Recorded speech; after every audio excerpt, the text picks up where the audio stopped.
Tools. Show off tools. Check.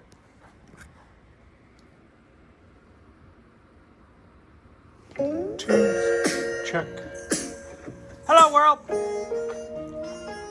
Frida Reba Darcy and Patricia O'Connor here today on the Bonsai Balcony. We are gonna, it's a beautiful day. It is a beautiful, beautiful, beautiful day in Alameda, California. A little quick look. Wisteria number 1, resting comfortably in its perch. Wisteria number 2, Chinese wisteria resting. Today we're gonna do a balcony tour. We're gonna do a little balcony tour. It's a real pretty day. The pool's quiet. We got a memo today that the pool was gonna be out of service. I didn't see anything wrong with it, but they put up crime tape around it. Like, I don't know what it did. It must have done something. Oh, we have ducks in there now. It looks like we have ducks in there now. They're taking advantage of the, so, well, if all those obnoxious people are gone, we'll just hang out here in the pool. I think that's perfect. On the Bonsai Balcony today, we are going to do a little catch up. I've been going ahead of us. It's Wednesday. It's Pat's midweek off. She's gets one of those, and we had quite a bit of catch up to do on some of our projects, and it was just a good time to come in and look in on everybody. So that's kind of what I've got going on. Today, when I came out and watered, I also rotated a few trees today. My oaks. I rotated some trees. I rotated both of my oaks. This guy got turned around and this guy got turned around. This is the back of my coastal California oak, and I was curious if the side that I hadn't seen in a couple of weeks, if I had gotten all the tips. And once I rotated this guy around, I went back and looked at all of our little salmony pink little shoots that just the tree is full of, and nothing. I had gotten them all. I had done a really good job of giving it the old reach around and pulling out all of those, pinching all of our tips. So the last couple of years, I've stopped pruning it back at this time of year with scissors, like those things there, and I've started doing more tip pinching. And I like the results that I've seen from that so far. That's a little skip ahead, because I do that. Also, just a couple of days ago, let's see, when was that? Sunday. We did a show where we were talking about our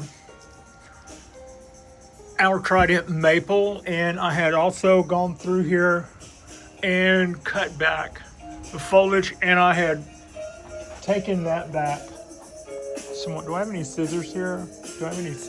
Going once, going twice. We'll go with these. Okay. I didn't want to walk all the way into all those tools I just showed off. Anyway, we cut this tree back. And I'm seeing a couple of things that I'd like to modify just while I'm here. Boom, boom.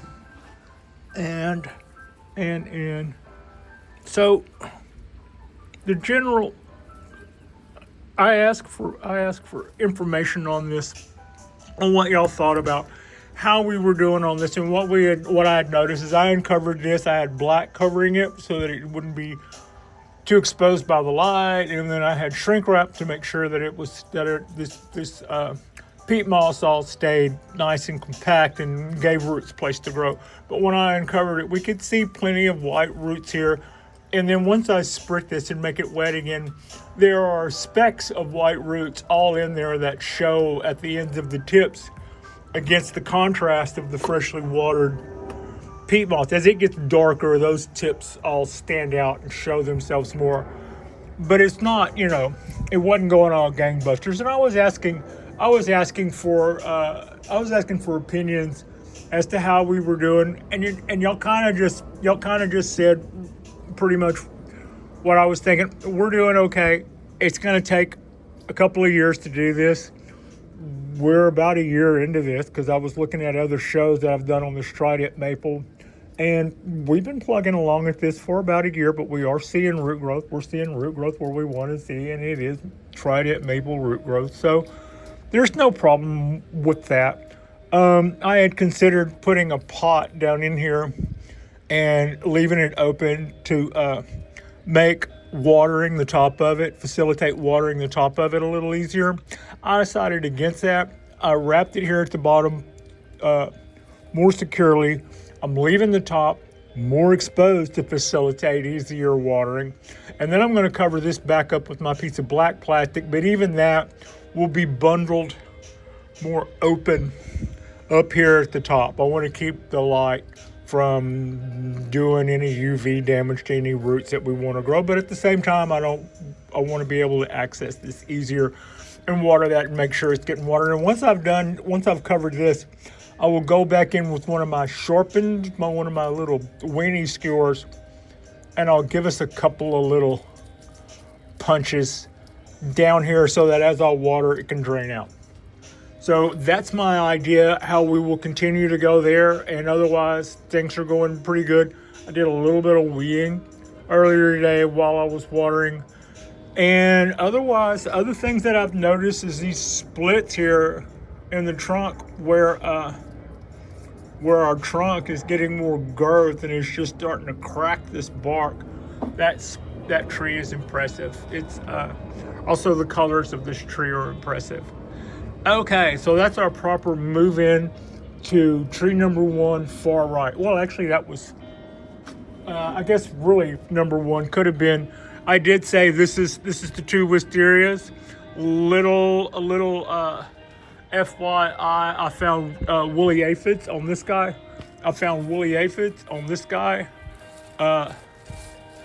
And I went in here and sprayed once. I didn't go too nuts with it, and I need to do it again. I think we freeze that, or if you freeze that, you'll probably find some woolly aphids because I just saw them too. So tis the season.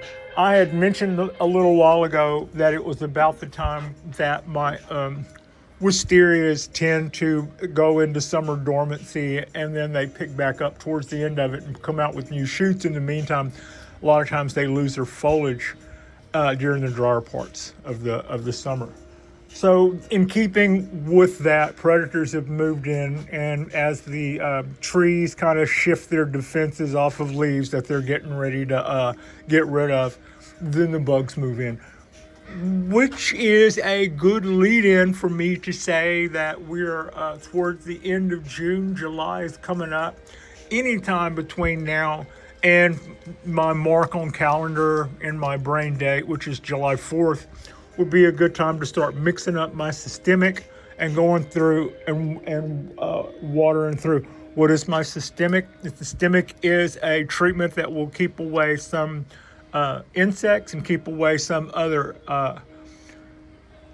predators, be they fungal or whatever, and it is something that you can water into your tree. It will take this up, will not kill it, but it will be toxic to the things that want to chow down on your tree. So I do 2 systemic treatments a year, one of them January around New Year's, and the other one would be at half year, July 4th is what I decided. So that's coming up, and the reason I'm reminding y'all about that is that ties in with the pests that I just saw. Not sure what a systemic will do to woolly aphids. My thought is it would kill them, because they are definitely going through and taking the sap, and that's what systemic does, is it should make the sap toxic to predators. Could be wrong, but I mean, that's why we do this. But there are some things that aren't affected by it. Not everything gets laid to waste. It's not a nuclear bomb. I'm showing this ponderosa. Yesterday I got the nicest, just off the wall, just out of the back of my mind. I was going along other things I was doing, and for some reason I was thinking about this ponderosa. You ever think about your bonsai out of the blue? Maybe think about your dogs, or maybe think about your cat, or maybe think, that pet or family, just out of the blue. You're going, well, yesterday, just out of the blue, I was thinking about this ponderosa, and I went, this is the time when you can be happy. You can take a deep breath and exhale in a way that I have not been able to completely exhale since I got this tree. I lost a tree that was as old as this one from the same collector, from the same neighborhood, from the same shippers. And we did have a shipping mishap with that one. It wasn't on the collector, it was on, I'll lay the blame where it was, on FedEx.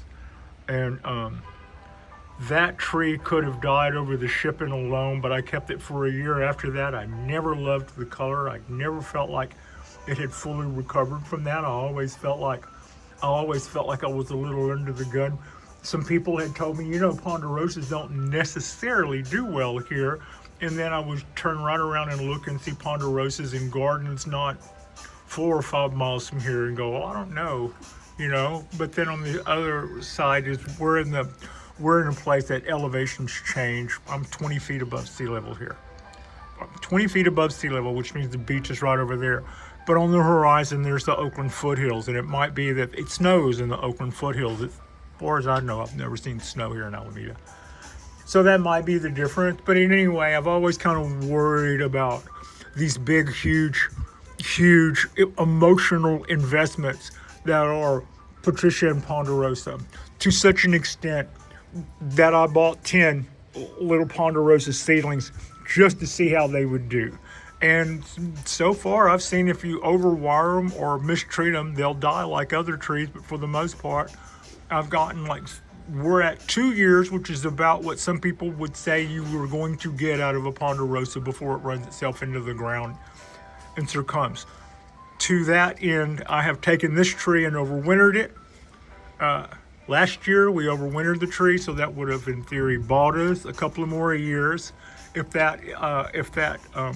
It being out of its zone is true for these trees, which wouldn't explain why they're in the Oakland Botanical Garden. They have a beautiful ponderosa there as well.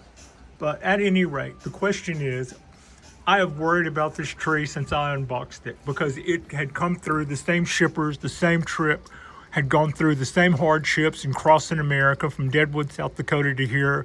And when I got it out of the box, it looked good and I just held my breath and I hoped. But then out of nervous energy, I immediately wanted to do things to this tree. I think I've said it a couple of times. All of this foliage was up here. The tree was wired in such a way to where all of the branches those long branches had been wired, and the way to keep them from crossing in front of the trunk was that designer had just put them all straight up in the air. I also don't think the designer was trying to do a final aesthetic design on the tree, but they were wiring the tree just to wire it, which was a good move, and then taking all the foliage up out of the way, which would show a prospective buyer the trunk, which is the money maker, and at the same time, you, the new owner, could do whatever you want to with that foliage. You could bring it down. Well, when it was put into a container, all of that stuff got pulled forward. So from the picture that I saw in the magazine, which was everything up here, to the tree that I got, which was everything got pulled down and straight in front, kind of like taking your hair and combing it all in front of your face so that you could put on a sock or a helmet or I don't know what, but that was kind of what had happened to make this thing confined to its space. So as it came out of the box, we did a design. And then a little while later, we started doing some bonsai jack stuff. And then I started wiring all the tips up to make sure that everybody was getting good positive energy flow. And with all of this work, I was getting more and more excited, but I was still worried about, did we get away with that shipping? Am I doing too much?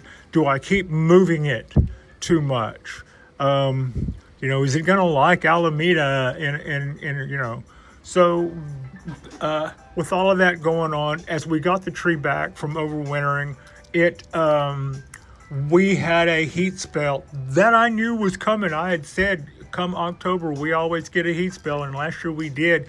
And the evidence of that heat spell is on quite a few of my trees, but it also kills 4, 5, 6 trees out of 80. So, and I can still go back and show you the damage. On this tree, I can go back and show you the damage. There are needles there that are half spent because they were coming out when that heat spell hit. And what grew out after that is green and lush, and everything that came out on that day is really red and tacky looking, and you can still see those streaks of red. The streaks of red that occurred in my third year needles are mostly already gone. And what we're seeing now is flushes of new green foliage coming out with a harder ponderosa green. It's a very, very healthy color. Overall, as a ponderosa, I would be happier with this tree. Oh, and with me concerned about me doing too much of the tree, the last thing I turned around and did, and even overwintering it, which was a positive for its health move, involved me throwing it in the back of a car and driving it across California for a half a day. So it's like everything seemed like a lot, you know? And then once we got it there, I had asked and found out more about grafting. I found out that grafting this with Japanese black pine was a good idea and would solve a lot of my questions and some of my problems and some of my worries when it came to this being in a climate that it will acclimate to versus some people saying it's not actually in a climate it will acclimate to. You're gonna hurt this tree if you leave it in this zone, you know. And I've heard two people, one person say yes and one person go, that's not true, I've got one. So with all of that going on in my head, I've been emotionally attached and stressed out to some extent about this ponderosa, and also excited about the possibilities of what this tree would bring. The person who grafted it with 6 grafts, scions is what we call those grafts, of Japanese black pine, and that Japanese black pine is of cultivar. It would be a good, lineage of black pine for that. Now, what we know about grafting Japanese black pine onto ponderosa is that it is a black pine is a tree that will have a much higher metabolism, and it moves water much more quickly than the metabolism of a ponderosa, which is very, very, very slow. When you see these long branches on Yamadori ponderosas, these things, an inch or so, might represent 10 or 15 years. Those growth rates, its growing season was like 4 months. Out of the 6 grafts done, I have centered the camera on the one that survived. That was grafted last winter. And as you can see, that graft is growing. I don't know, you wouldn't have a time scale of that, but I'm watching this year's new growth on the ponderosa, and it's stuff like these little guys here, right? Those are little buds busting out new growth close to the apex of this ponderosa. Meanwhile, back over here on the back foot, a little bit away from the apex, this Japanese black pine scion is outgrowing its ponderosa surrounding members by double. I mean, this thing is just going gangbusters, to say it lightly. This is our future, and I was told by the person who did the graft that with those 6 grafts, I would no longer have to worry about overwintering the tree like a ponderosa. They said, from now on, Patricia, you will be able to start caring for this tree as if it were a Japanese black pine. Now, I don't just say that from moment one. Ponderosas take much less water than Japanese black pines. So a repotting, one more thing to do to this tree, was something that I did just a couple of months ago, and we're just now starting to see the fruits of that labor. The tree is pushing out new growth. It's happy. This pushing out of new growth is definitely a sign that we're pushing out new growth on the root end, on the other end. Also, knowing that this tree was going to need this repotting, I had been putting it off until I saw what was going on with our scions and our grafts and how that was going. when I saw that we had one and that I wasn't going to be cutting back major chunks of the foliage this summer because I only had one graft there. That's not enough to run the tree. It has to grow first. Then that my focus shift to, let's see if we can get this repotting done, and then after, will that be too much? Maybe, but it might be weaker later. It might be that we need to facilitate these roots better. And when I got in there, I did not like what I saw. I saw that parts of this root ball were drying out and killing their roots, while other parts of this root ball were black mountain soil that was still maintaining moisture way too long. So part of them were getting over dry, part of them were staying too wet. Neither were good. I teased them out a little more than I would normally do, but I still left some untouched, and I went back in with this. What you see here, these are clay balls. They're super hard. They're not going anywhere. I've been pouring water on them for months now, and they don't seem below. They're breaking down just like regular rockadama. So I think that was a cool move. I mixed that with some lava rocks and I made my own makeshift boom mix, because the boom mix I ordered, I didn't like it. So that's a quick synopsis. Yesterday, just out of the blue, it occurred to me that this scion was doing well enough. The water uptake of this tree, the balance of water and oxygen, is in the best place that it has been since I've gotten this tree. I can tell by the new growth, and the ponderosa growth on this tree is looking better than it has since I got the tree. And at that point I went, you can lose any tree. I'm not saying that it will be impossible to kill this ponderosa, but that walk on eggshells, kind of dread, kind of hoping this goes well, kind of cringe, kind of, please, I'm emotionally invested in you. You can go, okay, we got through that. This tree is going to be easier for me to grow, which is not to say I can't still mess this up. You can certainly do that, but this tree will get easier for me to grow from now on, and I think we've made it through all of our iffy situations. We bought ourselves some time by overwintering it in a colder environment when we needed to, and we didn't do anything we didn't get away with. Did I do too much? Probably. I wired it, I compressed it, I changed its hormonal allocation, I put some guy wires on it and compressed it this way, only to have the grafter cut all of those off, cut most of the wire off. I then unwired the tree when I saw that we were getting bleeding. You can see that golden nugget. That's what ponderosa sap looks like. The wires were binding in and starting to bleed, so I cut them all off and put paste on the tree to make sure that all of that weeping stopped. But those are beautiful, and they smell like butterscotch. Focus. That's just gonna be a little golden nugget of turpentine, I guess, what you would say. I guess that. Anyway, that would 1,000 years from now, that would be somebody's ring. Add an insect to that and make it a couple of million years old, and that would be the archaeological discovery of a lifetime. So good news is I think that I can finally say, pat yourself on the back, Pat. You will probably have this ponderosa for a few years, barring some heat wave knocks us out or any of the other things that could happen.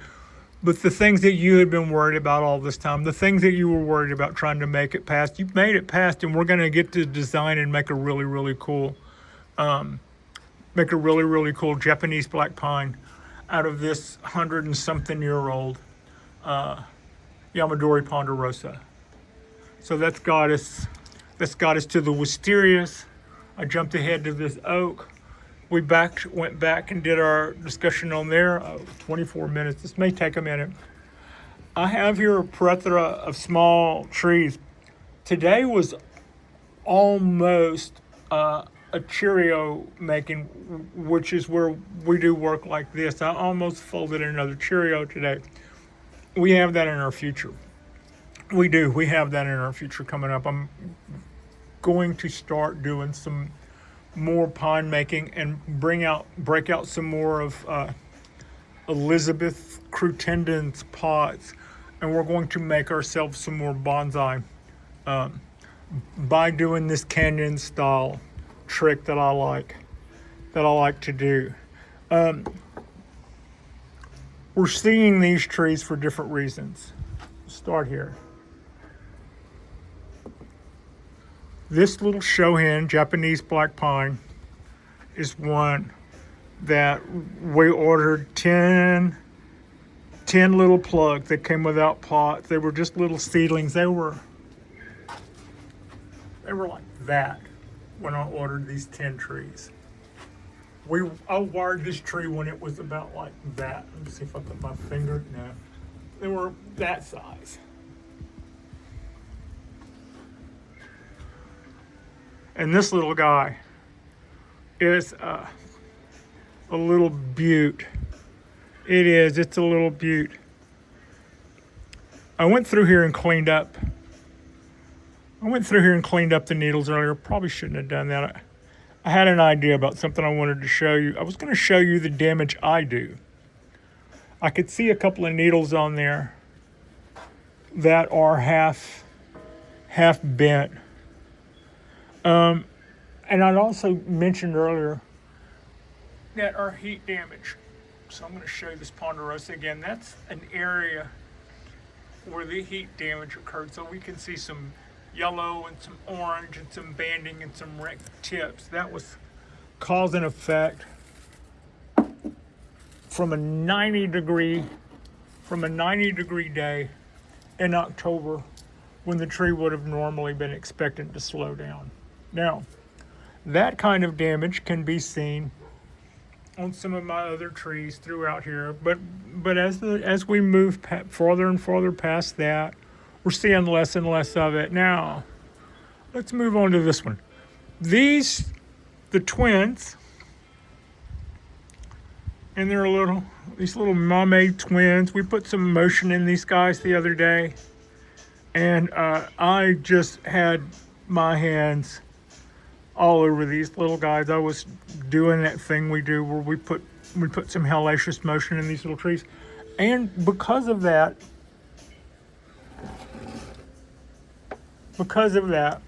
this is the kind of damage Pat causes. Let me see. Let's get a little pointer here and get all professor about it. This tip, go up here.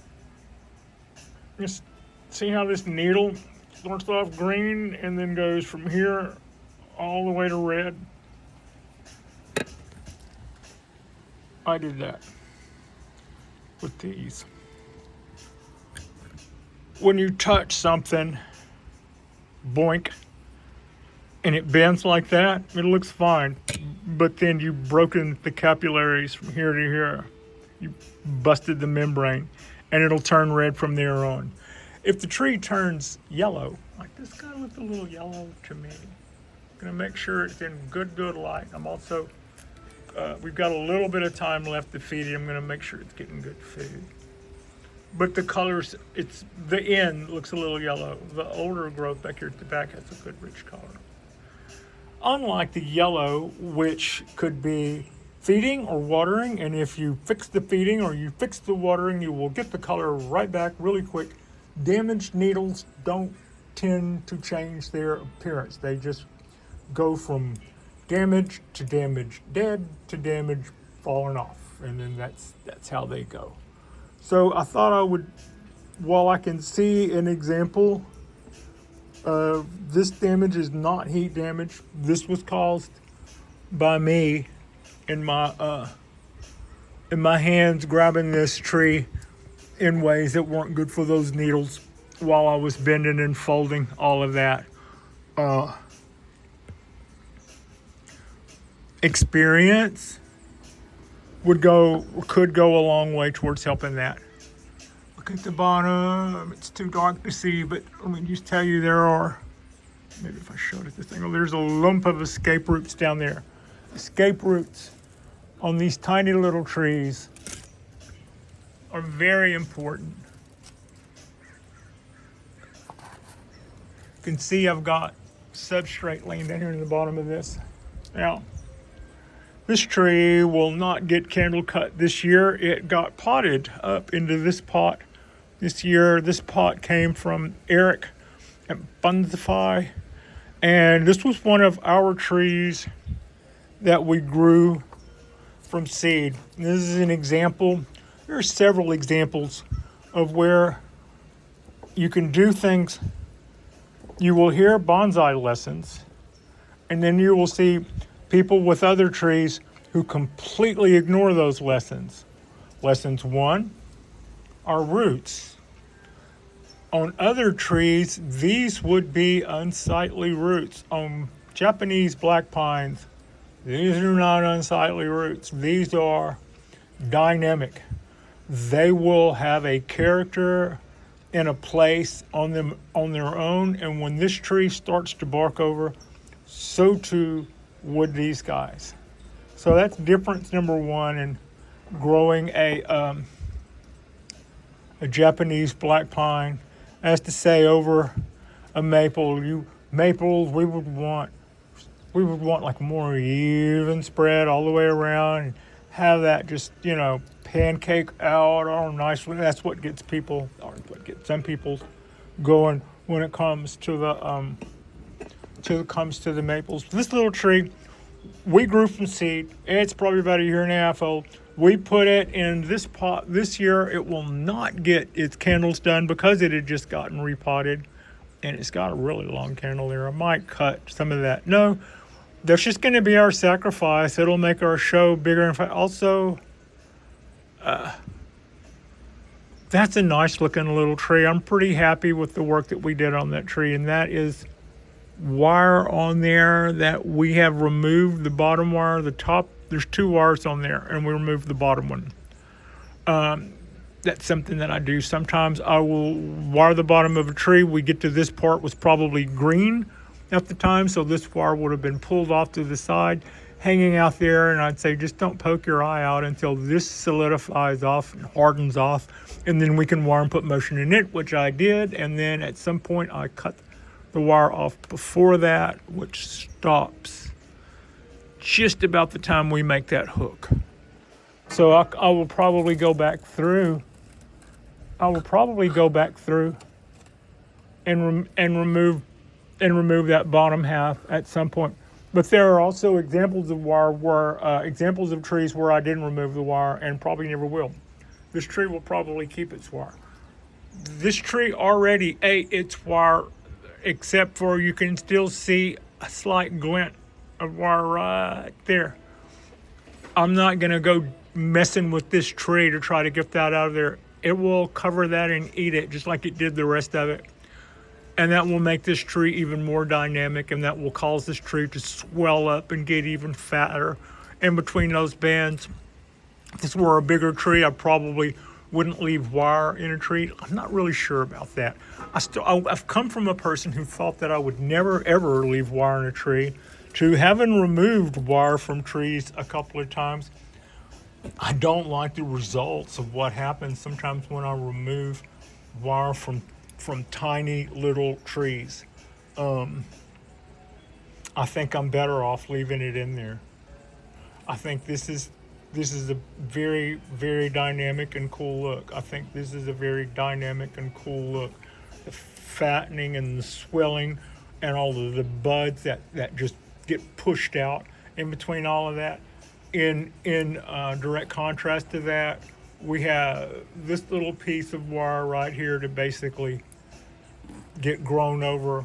And then once this thing begins to make bark, all of that and even wire scars tend to disappear. But what we can see is that they come off adding to the twist. When you twist a tree and it begins to grow bark, that bark will retain that twist. It doesn't grow out straight on the tree that's been twisted. Even though the bark is newer than the twist, it grew on something that was shaped this way. And as it matures and shows us those directions. So too will all of these twists show their directions. And what looks like wire marks in the early beginning just adds to the shape of the twist and looks less like wire marks, but looks more and more and more dynamic as we go. So that's kind of my thoughts on there. This has been so rewarding. This has been growing these little pine trees from seed. It's been so rewarding. Now, I mentioned that I got so paranoid over the conflicting information that I was getting about this ponderosa that I bought 10, and we went to town on 10 little ponderosa pines. Now, by contrast, this one is heat damage. This isn't where Patricia was. Let's look at the damage here. One, I'm happy with the look of this little tree. I am. We've got some cool looking moss here. We've got some nice exposed roots going on there that are just going to get nicer and nicer. The thing is pushing out buds all over the place. That's the positive.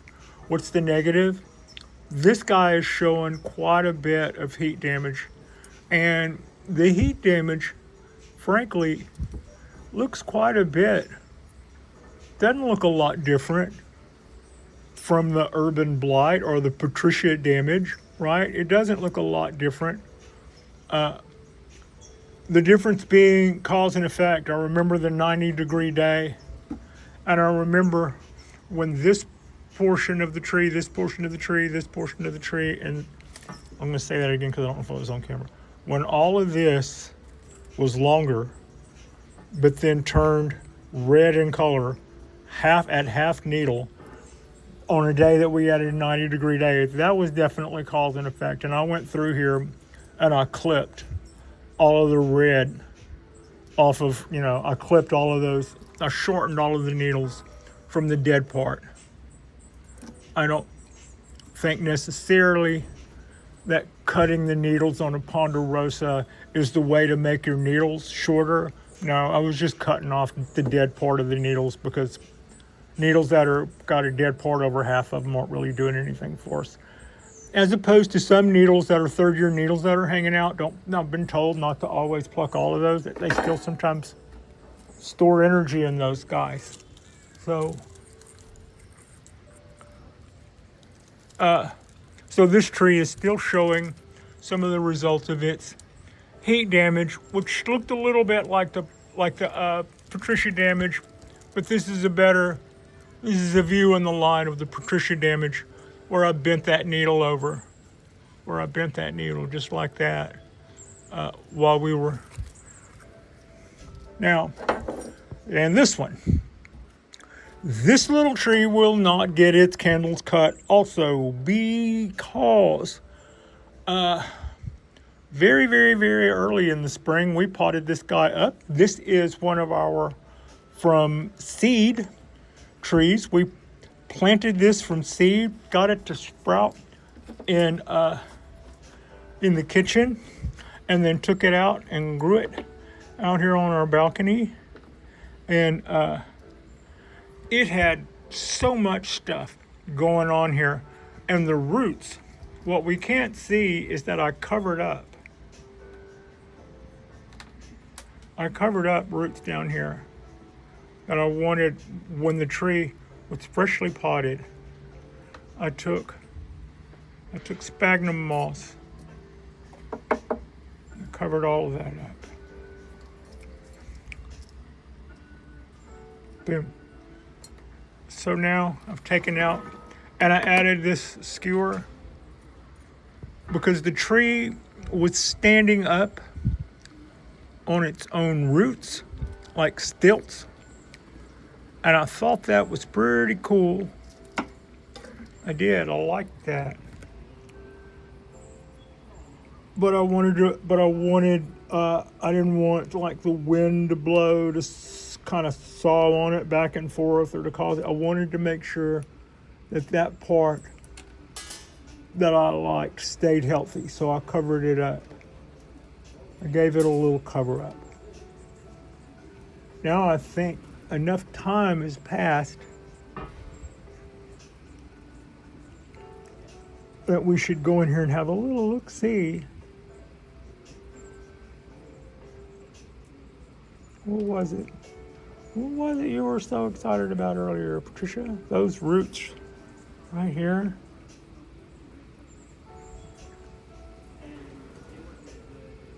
Those roots right there. Look at all of those guys. Watch this.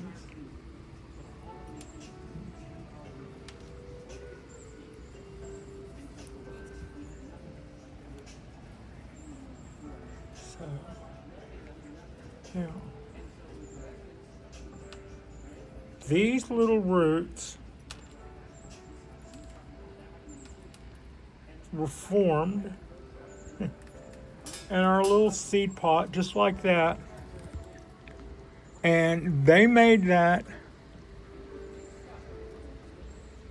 without a lot of coaching from us. I didn't really do anything. But this is, to me, a good example, a really good example of what these little guys can do with their roots. And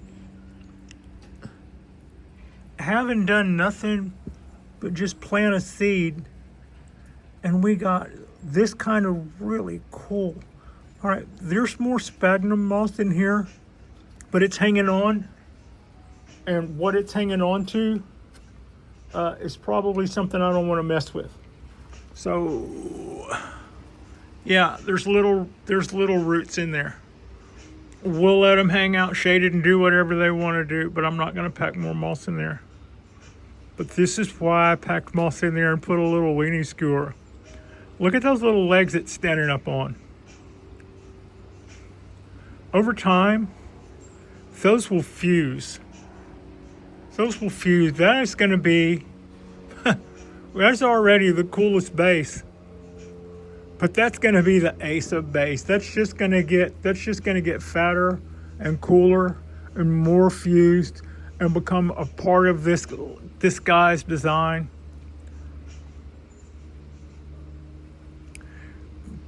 This is kind of, I saw videos before where people were growing Japanese black pines, and their emphasis was on getting motion coming out of the ground early, and the roots, getting those roots to do stuff.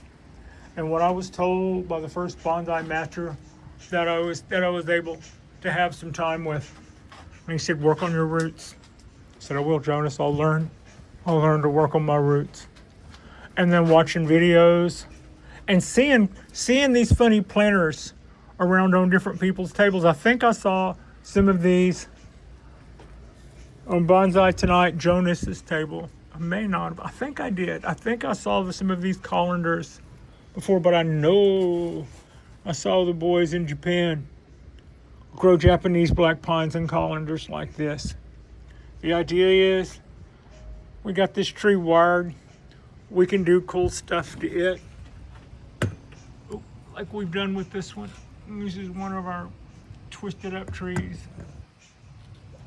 And then these tubes are gonna grow, these are PVC tubes, and they're gonna grow long roots. And then those roots are gonna fill up these colanders. And we're gonna plant these roots, at some point we will plant these roots in a bonsai pot. And these roots we will clean out or put over a rock or make hold up the tree like the little one we saw behind us, or maybe turn the tree up kind of inside out so that those roots kind of go up and cascade down like spider legs, or do something really dramatic, or do something really dynamic, or fan those roots out into a pyramid shape and make the most killer possible, thought out, beautifully designed base that a little Shohin Japanese black pine could ever have. Yeah, that's what you can do with roots. And this is our root.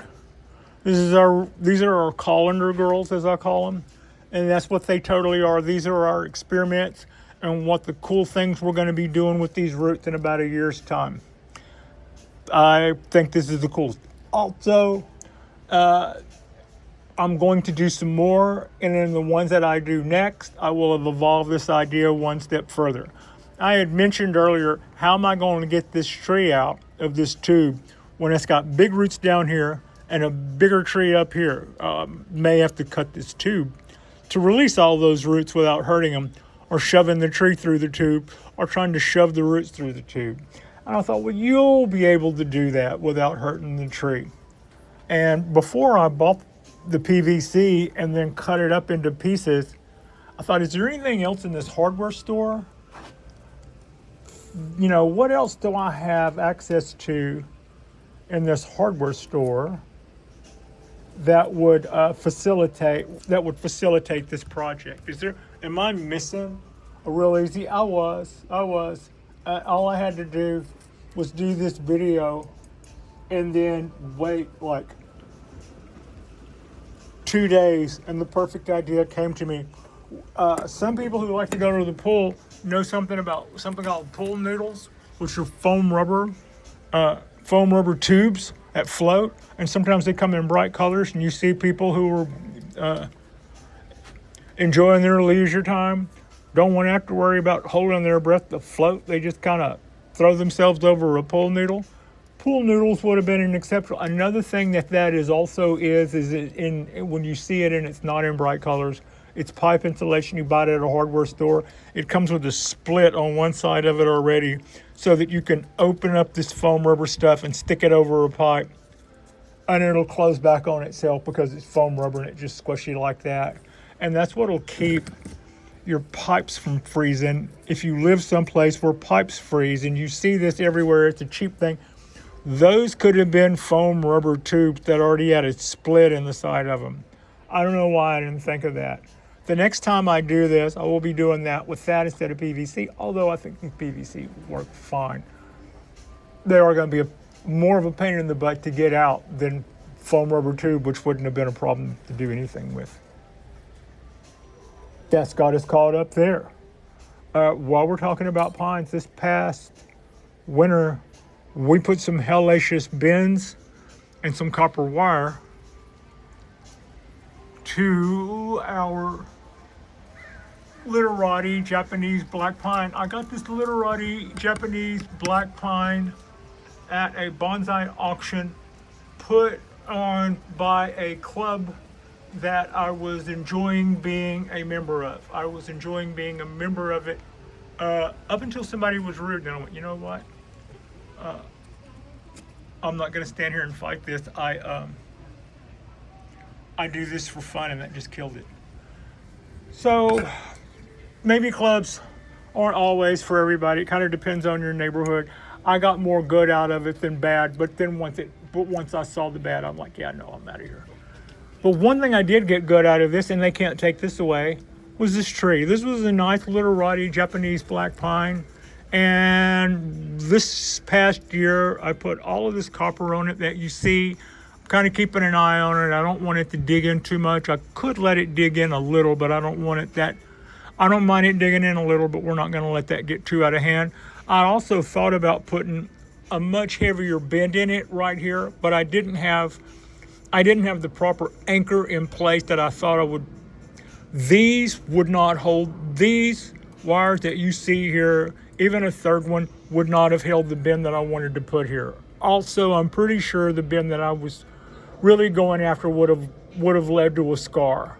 And I was watching other people's videos. Whenever I've got something going on like this, I see what other people are doing. Yeah, I steal ideas from everybody.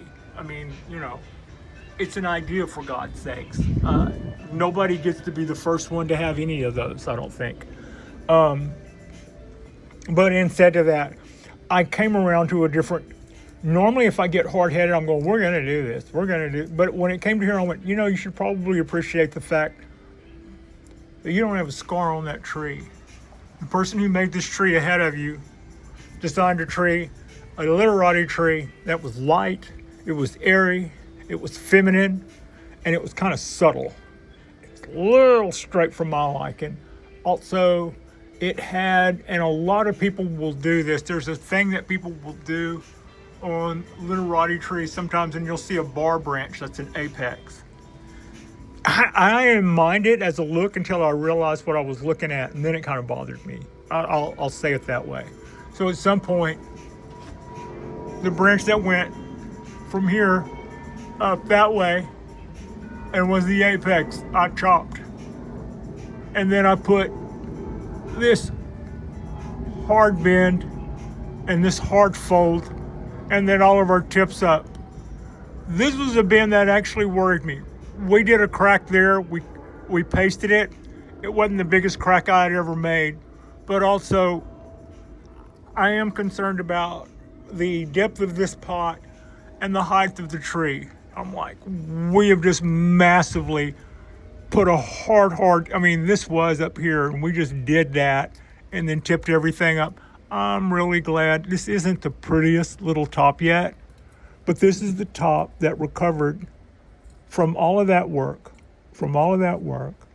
And after all of that work, I will not be doing the candles on this tree this year.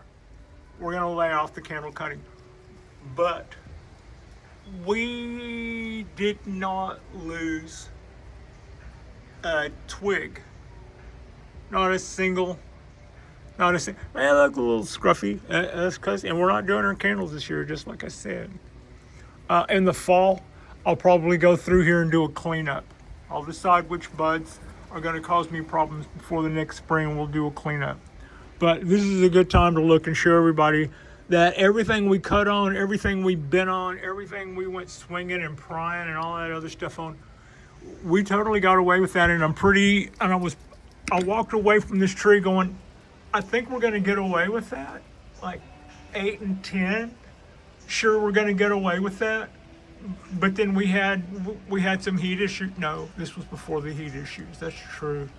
But then, we always have our issues. So I'll have to be concerned for the next season about how much I may have weakened the tree by doing all of that. But so far, everything is, so far, this tree came out of it fine. And we're doing nothing right now but feeding, watering, and regaining our energy allocation. So that's just what's going on there. I rotated the cork bark oak today, like the coastal oak. Once I did that, I kind of went through and made sure that I hadn't missed any tips on this guy. I didn't see any tips that I had missed. I did see yellow leaves up here in the canopy that were ready to go that I didn't see when the tree was facing the other way. By the way, maybe if I get away from the tree enough to give us some perspective, I made an observation when I got this tree that it did not have a bad side, because I was looking at it for about 20 minutes before I was like, wait a minute, you're a bonsai rookie. Where's the front? And I just kind of walked around and looked at the tree and went, where's the front? And then I went, it doesn't have a bad side. And then I decided that was a great rule, to have a tree that doesn't have a bad side. And from then on, it kills it for me if you have to face one way to see a tree. And there are some really great trees out there that you just don't want to see the back of. It's kind of like there are some really good meals, but you don't want to go in the kitchen. Same kind of thing, I think. But for me, I don't want to have a side of a tree that I don't want to see, because I have to live with it and I'm going to see all of it. These are all the limbs we built on this tree while we've had it in the 4 or 5 years. We learned about ramification. We learned about feeding. We learned about systemic treatment. And the main thing I'll learn is by cutting the tips, or now what I'm gonna, from here on out, we will change the word cutting our tips to pinching our tips mostly.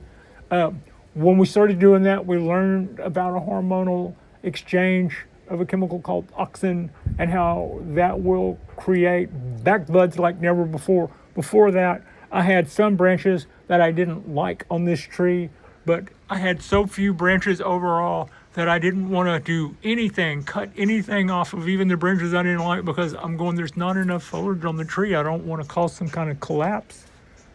So that was kind of anguish inducing in itself. It's so worrisome to be a noob whenever there's the health of something else involved, you know. But cutting the tips causes the tree to back bud like nobody's business. Watering the tree will cause the tree to flourish and push out new growth, and feeding the tree will cause it to do all that. Right now I'm heavily feeding, and by heavily feeding I mean I'm using a light fertilizer daily. That's all that means. I'm using a very light fertilizer daily, and that fertilizer is BioGold. And you see these little lumps pretty much everywhere on all the trees. So we do that, and that facilitates all this growth, and we're building a canopy and learning how to build the canopy. And the reason I was talking about backing up and letting you see a little bit more of the tree is this is what I had ultimately decided was the front. The trunk has a sweep to it like this, and we were taught early on that your tree should be a little over the top of you, not like potted up here where it's over the top of you, but this would be the front because it's bowing. And if you come down here and look up with it tipped at you slightly, that accentuates the impression that you're standing under something much bigger and taller. All of this growth is an example of me learning to allow this growth and ramification to grow out a little farther. All of this that's too thick to hardly see what's going on in there was where Pat was all gung-ho and cut a lot of my ramification off. Frankly, a little too short.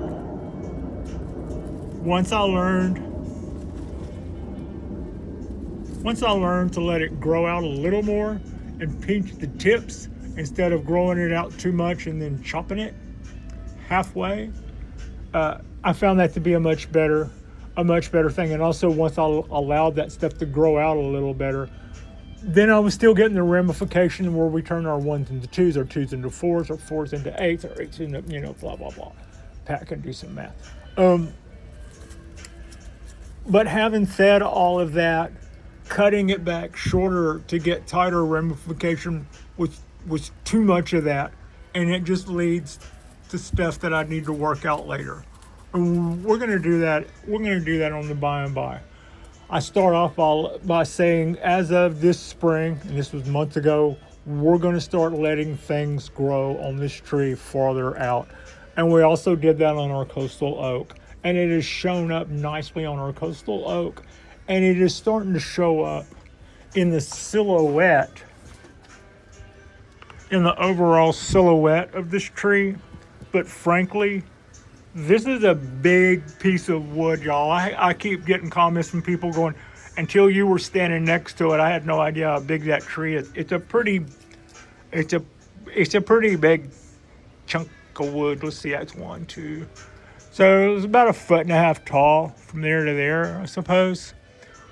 But it still got kind of a pixie, big bird kind of a hairdo. With this big of trunk, that much height, I should probably be really hurting for space and have a canopy that's out in here, and allowing these branches to grow longer will go a long way towards facilitating that canopy silhouette. And then I can go through and start at some point we will get to start picking out branches that we want to keep there. For a while, this one and this one, I wasn't necessarily obeying all the rules. We had a lot of foliage to make after some dieback on this guy. And there for a while, stuff that was going straight up or straight back or we would let that go because we needed it. We needed a canopy. I want another 2 years of just letting pretty much everything go. And then after that, when this gets as thick as that is, I'm going to go through. I will be able to go through and start making selections. No, we don't like that top branch. No, we don't like that branch going straight back. And I'll be able to remove some of that stuff because some of the stuff will need to be removed because we will have so much growth on this tree. And some things have to go. And from that point on, I will be able to come through there and exercise good aesthetic choices. Yeah. All right. So that's got pretty much, I've covered all of our little pines. This is a 80-year-old. I had this guy 5 years. This is an 80-year-old Japanese cork bark black pine, and it is on my watch this year. We're going to go with good. It's been looking pretty good the last couple of years. We've I laid off the candle pruning. I think I did some needle reduction last year, and I did some cleanup. Go in there and get rid of those third-year needles and stuff. I did that this past winter. Other than that, this being an 80-year-old tree, an elderly cork bark tree, because of some health issues we had in the last couple of years, which may have been exasperated by my doing candle cuttings the first 3 years I had this tree. 1 year it responded poorly right after that. And we had some other things so what I have been told was, we don't necessarily want to decandle an 80-year-old, 50-year plus, 70-year-old, whatever, cork bark, Japanese black pine every year. We want to look at it and take it on a year-by-year basis and decide whether or not our health and our vigor is generally good enough that we can facilitate that without weakening the tree. Last year, I said, from what I've seen and what we've been through in the last couple of years, the tree seems to be doing fine now, but I would lay off the candle cutting for 2 years. And that's my story, and I'm sticking to it.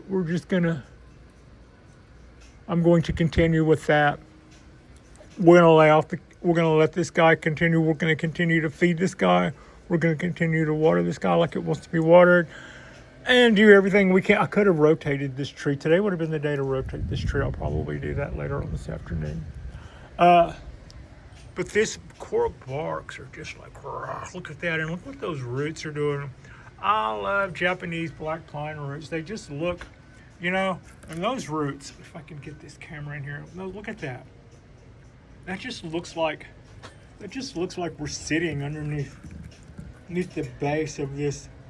And in here in the shade with that breeze going, it's 70 degrees, probably 75 degrees out there by the pool on the pavement. But it's a cool 60-something right here as the breeze comes through into the shadow of all these trees.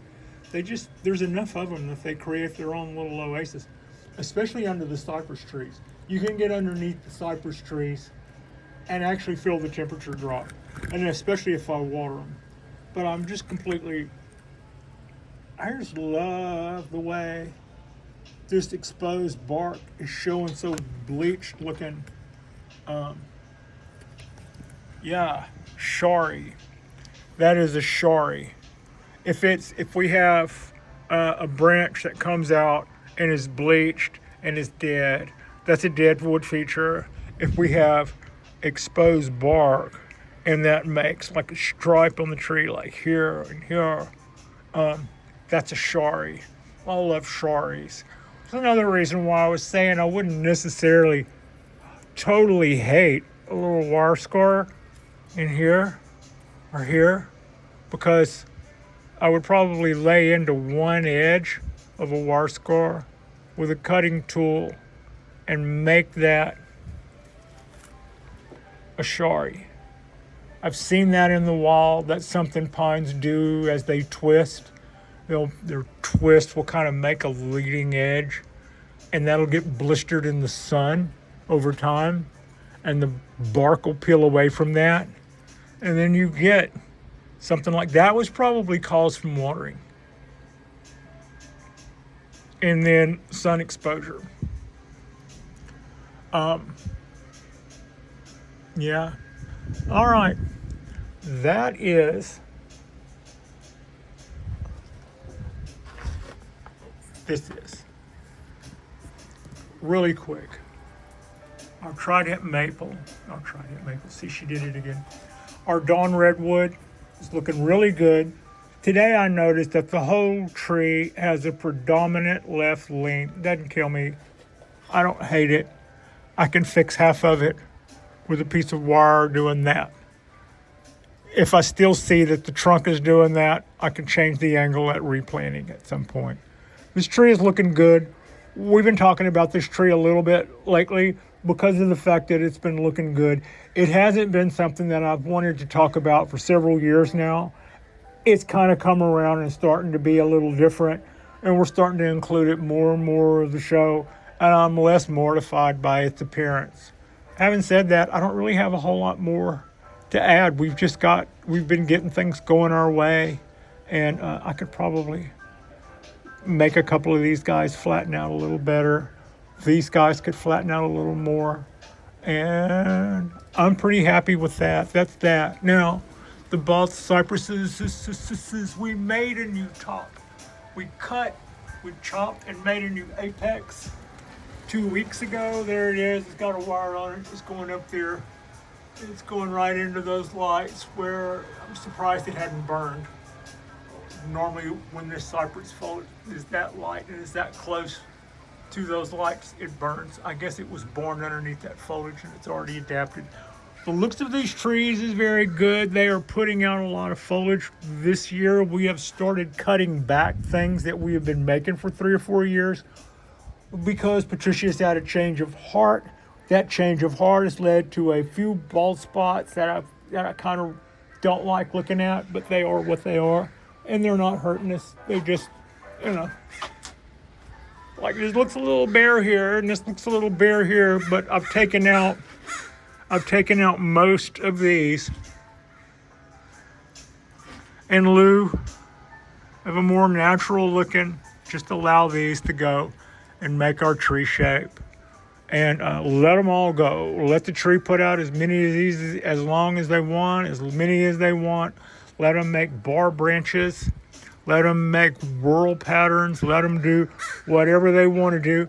Unless it's shading something and about to kill something that you think you want to keep, or unless it's starting to make a big knuckle right here, right now, we don't even mess with it. We let everything make all the chlorophyll, all the photosynthesis it can possibly do. Take all of that, take all of those leaves you made, make all of the good stuff that you made with it, put all of that down there in the roots, and when all of this foliage turns beautiful red, we'll enjoy those fall colors for all they're worth. It's kind of an iron rust red, and it's a beautiful sight to behold from my couch. Most people have to leave their living room to enjoy their bonsai. One of the perks with this is I can basically look up from my couch and look out at this lush forest or these fall colors when those happen, and it's inspiring. It'll catch you off guard. You'll just look up from something you were watching and go, oh my God, that is so cool. We have it so cool. So I look forward to more things growing out here. I look forward to more things growing out here. I look forward to that. I look forward to these little sprigs coming out and giving us more things that I'm going to have to walk around and walk by. That's okay. That's a hell of a problem to have. These trees are probably less. This tree is probably less than 10 years old. Cypress trees grow fast, y'all. And if they were in a hotter climate than in Alameda, they would grow faster. I could probably get in Louisiana or Mississippi or the Carolinas or Houston, Texas on the coast. I could probably get 6-8 feet easy out of these guys if they were in the middle of your yard and getting the water they wanted. I mean, they just grow fast. They're doing fine. They're doing what we want them to do. We're making some really cool tree shapes out of them. I will be glad when I get a little bit more balance coming out of the foliage coming down here. I think it's just, And also, somebody pointed out that the moss looked different on that side than this side. This side has less foliage. This side gets better light from those guys. This side would get more light from there, but not down there. So that amount of foliage plus that lack of penetration from those guys makes this size quite a bit barer. Yeah, I don't want to ask anybody for favors, but me and one other person could rotate this tree around, and that would probably be a cool thing. I don't have a victim in mind yet to ask to do that, but anyway, at some point, someday, I need to rotate these guys. I would have already rotated these guys around. If I could, I would have already rotated these guys around. I can still pick up my half. I can still rotate my half of this pot. But this is a 4 hands, or if they're over 30, this is a 6 hand. And that just means how many people you use to pick something up. They just say how many hands. So this is probably comfortably a 6 hand tree that a about to be 66-year-old 2-handed bonsai artist has. So yeah, let that be a lesson, kids, about owning trees that you can't throw in the back of the hatchback and take to the bonsai show. Moving this, repotting this, anything at all with this that isn't pruning or woodwork or watering is always going to be a major ordeal for me because it's a big. But that's kind of, I ask for this, and I love it too. All right, that's enough. This has been going on for a minute. Like and subscribe. We'll just call this Make Your Own 2-parter. Yeah, Make Your Own Patricia's Balcony Tour / Make Your Own 2-parter. I appreciate you. I know Frida appreciates you. She tells me she appreciates you guys all the time. And our next drop will be, this is our midweek drop. So our next drop, we'll do 2 or 3 shows this coming weekend. And I'm pretty sure we're going to do something wild and twisty with some little pine trees. I'm pretty sure we're going to add one of these little guys is going to become a bonsai tree. So, thank you all so much for watching. Get off behind the tripod there, precious.